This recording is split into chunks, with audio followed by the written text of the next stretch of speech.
Ini yang paling bahaya. Semua pakai uang. Akan tiba satu keadaan di mana peradaban ukurannya materi. Masalah pun materi. Ya, coba nih yang terjadi di Palestina, di mana-mana Timur Tengah, materi nggak jauh dari oil and gas, minyak dan gas. Itu yang sekarang rame-rame kan materi dunia, kedudukan. Sudah dapat kedudukan, cari apa? Cari materi juga. Cari tambang, cari emas, cari nikel, cari batu bara, cari macam-macam materi dunia. Ya, saya nggak tahu kalau di sini ya, nggak tahu saya. Cuma kondisinya ya akan tiba begini. Mau sekolah harus punya uang. Uangnya pun bukan standar uang harus ada, bukan. Tapi diukur dengan materi, nggak bisa bayar nggak usah sekolah. Tiba itu akan tiba waktunya. Ya, semua pakai uang. Kedudukan pakai uang. Akan tiba masanya. Nah, kalau semua diukur sudah menggunakan materi, maka dunia lawannya akhirat. Akhirat pasti menurun. Orang tuh kalau sudah sibuk dengan dunia, jangan harap akhiratnya akan naik. Pasti turun. Karena itu lawan. Ya, akhirat itu lawan dunia. Lawan tuh maksudnya begini, kalau yang dunianya diarahkan tuh akhirat, bagus. Tapi kalau difokuskan dunia, ini pasti tinggal. Ya, jadi konsep lawan tuh bukan berarti dipertentangkan, bukan. Maksudnya, hidup di dunia ini perangkatnya dibawa memenuhi kebutuhan akhirat. Bukan meninggalkan profesi yang baiknya. Anda tetap jadi direktur. Jangan resign. Saya mau jadi pengurus masjid aja, jangan. Itu ceramah yang salah. Tetap jadi direktur, cuman sholat tetap dijaga.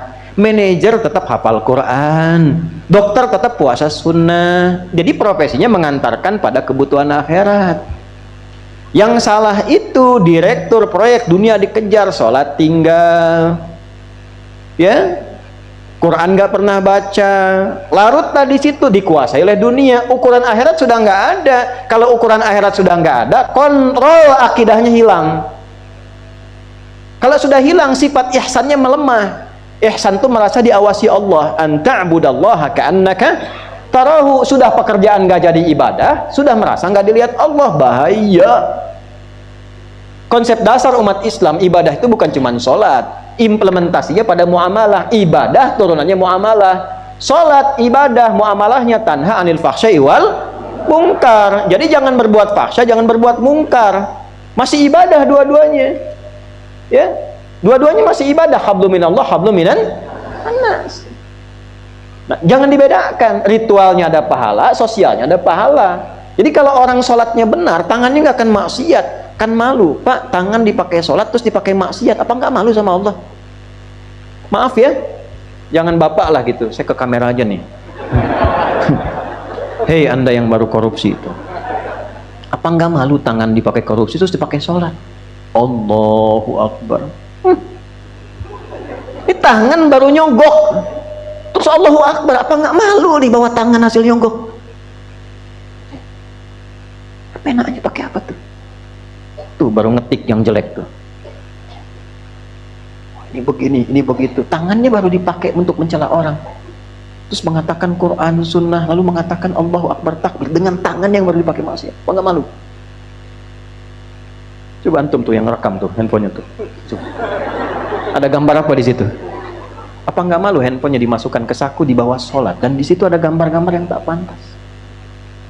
Nah sekarang jangankan luarnya, ini tangan produk diri kita yang ada maksudnya pada diri kita, yang diciptakan Allah. Tolong ya syarahnya dilengkapi. Yang diciptakan Allah, yang harus dipakai baik, dipakai maksiat, setelah itu dipakai sholat, apa nggak malu? Ini lisan yang dipakai zikir, astagfirullah, subhanallah, Allahu Akbar, lalu digunakan mencela. Setelah itu kita katakan Allahu Akbar, apa nggak malu? Itu coba dilihat. Nah, itu seharusnya konsep pertama standar kegiatan kita ibadah, minum ibadah. Makanya semua giat orang Islam itu ada doanya. Bapak Ibu cek deh, nggak ada kegiatan yang nggak ada doanya. Cuma di Islam. Ini menunjukkan agama ini bukan buatan manusia. Kalau bukan ketetapan Allah, nggak mungkin ada pekerjaan kecil apapun ada doa. Dan doanya beda-beda. Mana ada manusia yang bisa mengarang sesuatu, ya? Satu bacaan yang mengiringi semua kegiatan dan beda-beda. Manusia mana bisa begitu? Gak ada yang bisa. Tadi masuk masjid ada doanya nggak? Masuk dengan keluar sama nggak? Beda. Bangun tidur dengan akan tidur sama nggak? Beda. Dari mana bisa muncul seperti itu? Nah, doa itu menjadikan kegiatan otomatis sebagai ibadah. Kalau tak hafal doa, ucapkan bismillah. Ini supaya jelas ya, supaya jelas nih, saya contohkan. Ini saya mau minum. Khudh biyaminika ma yalik. Ambil dengan tanganmu yang paling dekat denganmu. Antum kan jauh, jangan diambil. Dekat ke saya nih. Ini punya siapa? Belum tentu. Kalau belum diminum, belum tentu punya saya. Yang sudah masuk ke tenggorokan rezeki saya. Kalaupun disiapkan tidak saya minum, bukan punya saya. Jelas? Belum tentu punya DKM, jamaah langsung pengen ngambil bisa.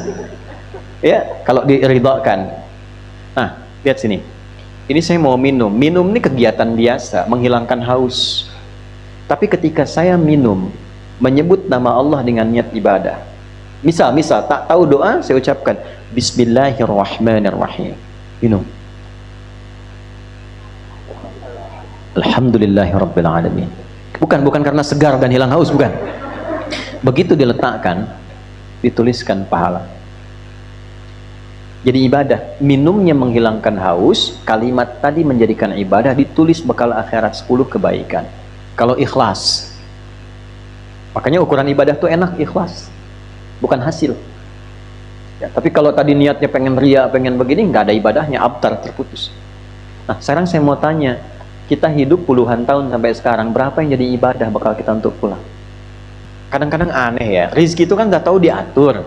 Akhirat kita belum pasti, kembali ke kita ini ikhtiar untuk menjemput takdir Allah. Rizki sudah diatur, kenapa Anda, maaf ya, ini gini nih, supaya paham logikanya. Yang punya rizki siapa? Saya ulang nih, yang punya rezeki siapa? Allah. Yakin? Baik. Ini ada tawaran kerja jadi penjaga toko. Saya nggak perlu sebutkan tokonya apalah. Ya, mau Januari, Februari, April, Mei, terserah. Pokoknya toko. Jaga toko, tapi ketentuannya kalau ada waktu sholat nggak boleh sholat. Gaji 1 juta sebulan.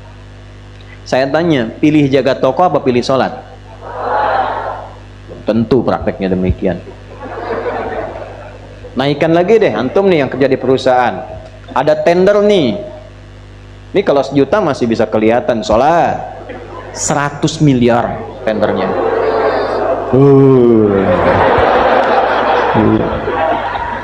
Waktunya bersamaan dengan Jumat. Pilih Jumat atau pilih 100 miliar?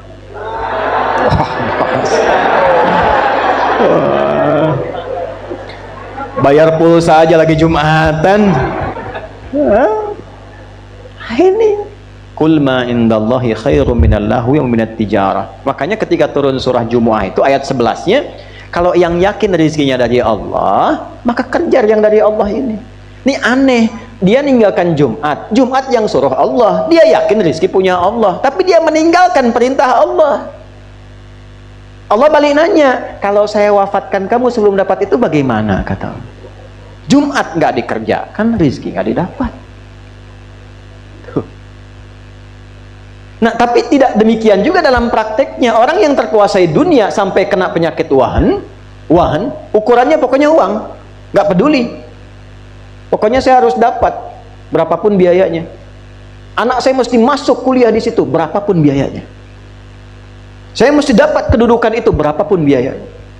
Saya mesti dapat barang itu, berapapun harus dikeluarkan. Dan dunia udah nggak peduli bagaimana cara, ini wahan. Tapi dia masih sadar, nanti ada siksa kubur, nanti ada siksa neraka, ada surga. Dia sadar, tapi karena terikat dengan dunia, ujung hidupnya dia nggak siap, takut meninggal. Ya, akhirnya ya coba-coba aja untuk umroh juga gitu.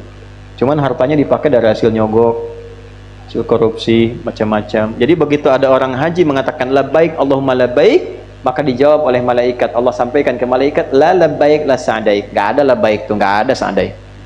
Labbaik Allahumma labbaik. Datang orang hanya habis nipu orang, habis korupsi. Labbaik, kata malaikat, la labbaik.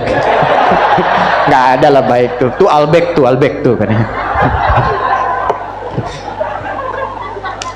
Itu benar hadis tuh. Al-baiknya bukan, tambahan aja tadi. La labbaik la sa'daik, kata malaikat. Nggak ada kamu labbaik, nggak ada sa'daik, nggak ada benar-benarnya kamu itu. Itu. Kamu hati-hati. Itu Tuhan.